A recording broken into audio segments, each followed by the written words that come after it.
Welcome to Review Central's LET General Education Reviewer number 6, featuring questions on English proficiency.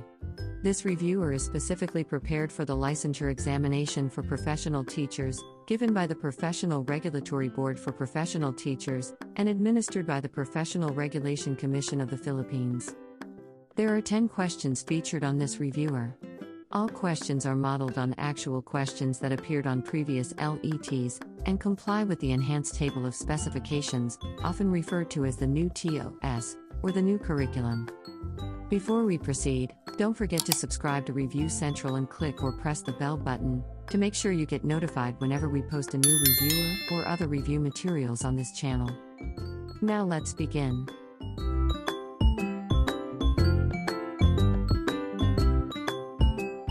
Question number 1. Masterworks of the World.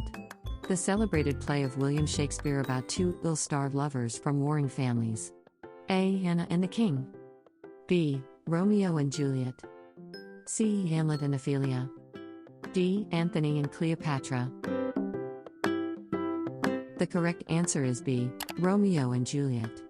Romeo and Juliet is a drama by William Shakespeare, written sometime between 1591 and 1596, and first published in 1597. The legend upon which it is founded first appeared in Naples in 1476. It appeared in English in 1562 in the Tragical History of Romeo and Juliet by Arthur Brooke, which furnished the main foundation for this drama. Romeo and Juliet is a tragic love story where the two main characters, Romeo and Juliet, are supposed to be sworn enemies but fell in love. Due to their family's ongoing conflict, they couldn't be together, so they killed themselves because they couldn't cope with being separated from one another.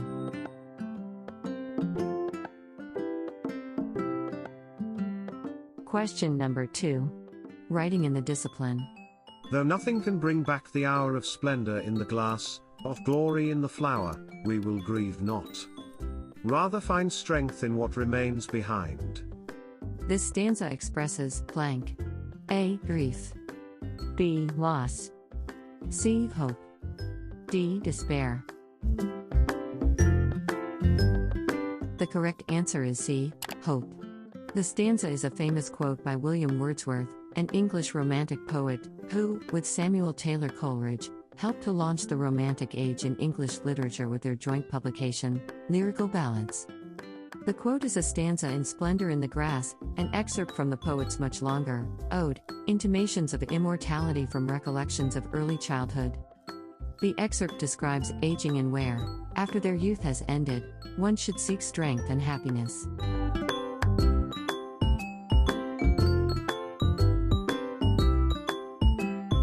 Question number 3. Figures of speech in Philippine literature. Sturdy and strong, the Filipinos are like the Molave, is A. blank. A. Irony. B. Simile. C. Metaphor. D. Hyperbole. The correct answer is B. Simile.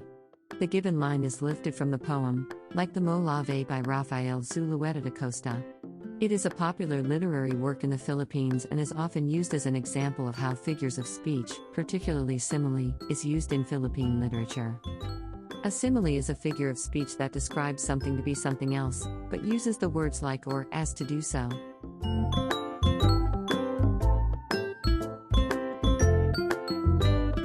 Question number 4. English grammar.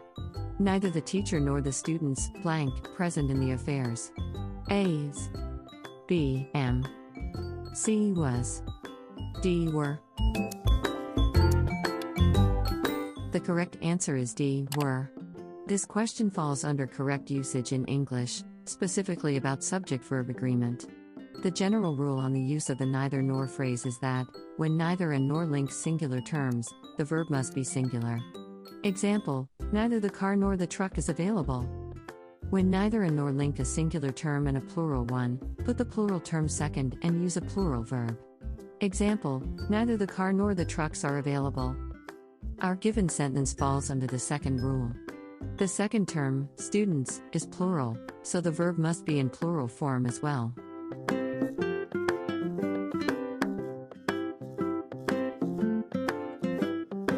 Question number 5. Writing in the discipline. Which of the following words is, or are misspelled? Word number 1. Transgression. Word number 2. Transient. Word number 3. Immunity. Word number 4. Perceive. Your answer choices are A. The fourth word only. B. Words 1 and 4. C. Words 1, 2 and 3. D. Words 2, 3, and 4. The correct answer is D. Words 2, 3 and 4. Of the 4 given words, only transgression is correctly spelled. Transient is spelled as T. R. A. N. S. I. E. N. T. It means impermanent, or lasting only for a short time. Immunity is spelled with M and M, not N and M. Perceive is spelled with E and I, like receive and conceive, not I and E, like believe and relieve.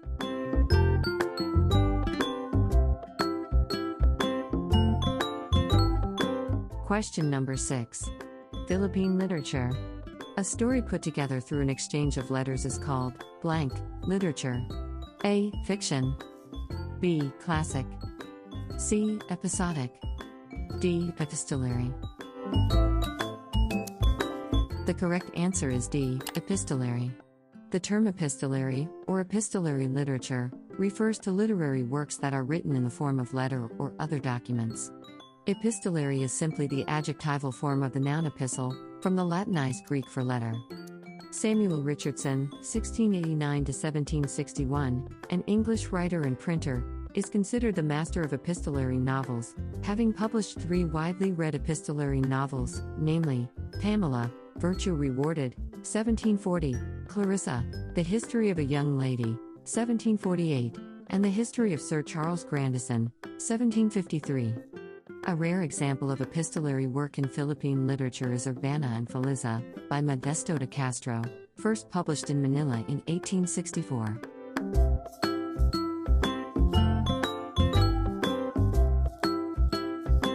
Question number 7. Writing in the discipline. My concept of inner peace came from my mother's daily activities, which I now recall with fondness and awe. She was a full-time housewife, wholly dependent on my father's monthly salary. How she made both ends meet, guided us in our studies, and did small acts of charity on the side was beyond me. The mother's financial resources are A. More than enough. B. Miserable. C. Abundant. D. Limited. The correct answer is D. Limited.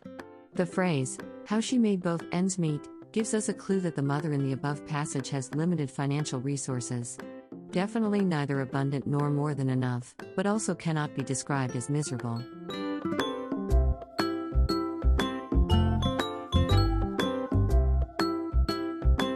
Question number 8. Grammar. I could have joined the outreach project if I blank in the country at that time. A. Will be. B. Were. C. Am. D. Was. The correct answer is B. Were. The use of the modal verb, could have, followed by a past participle verb, joined, and the phrase, at that time, clearly point to the past. That leaves us with was or were, for the verb to go with the first person pronoun, I. There's a lot of confusion on when to use was versus were, which are the past tense forms of to be. The answer all depends on 2 factors. 1. Is your verb using first, second, or third person? And 2. Is your verb in past indicative or past subjunctive tense? Past indicative is used for ordinary objective statements or questions. Example, I would have gone to the party but I was tired. Past subjunctive is the opposite of past indicative, and is used for imaginary and hypothetical statements or questions. It is all about things that are unreal or conditional. Remember, were is always correct in the past subjunctive. I were. You were. He were, she were, it were. We were. You were. They were. If this sounds a little odd, remember that these constructions are often accompanied by a word like if, as if, and though. Example, if I were a rich man, I would never have known hunger. Going back to our given sentence, the phrase, I could have, makes the sentence hypothetical. We also see the word if, which clearly signals a subjunctive mood. Therefore, the sentence should read as, I could have joined the outreach project if I were in the country at that time.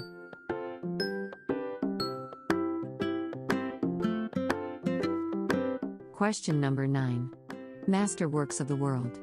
The Rubaiyat, a loosely joined series of 280 stanzas, has this general theme. A. Always look forward to a new day. B. Grasp pleasure while you can. C. Never give in to death easily. D. Create your own world and beautify it.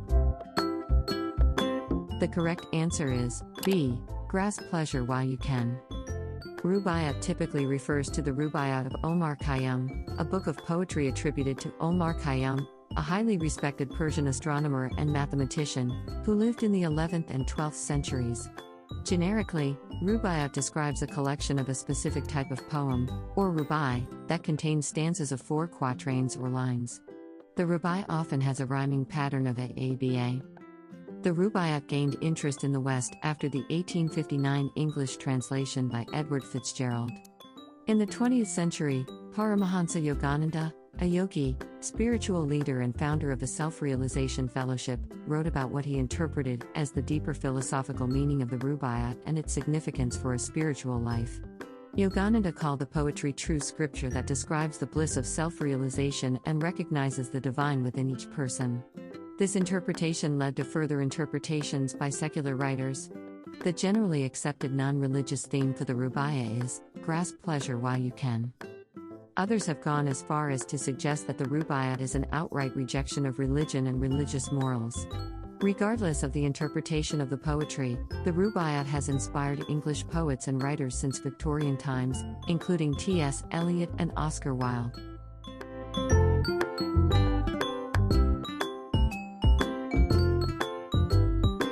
Question number 10. Parts of speech. Fill in the blank. The morning air smells, blank, in the garden. A. More sweet. B. Sweet. C. Sweetly. D. Sweeter. The correct answer is B. Sweet. The sentence requires a simple adjective to describe the smell of morning air. Sweeter and more sweet are comparative adjectives. They are not appropriate since there's nothing to compare the smell of morning air in the sentence. Sweetly is an adverb, therefore it can only be used to modify an adjective or another adverb, but not a noun. The correct sentence should read, the morning air smells sweet in the garden.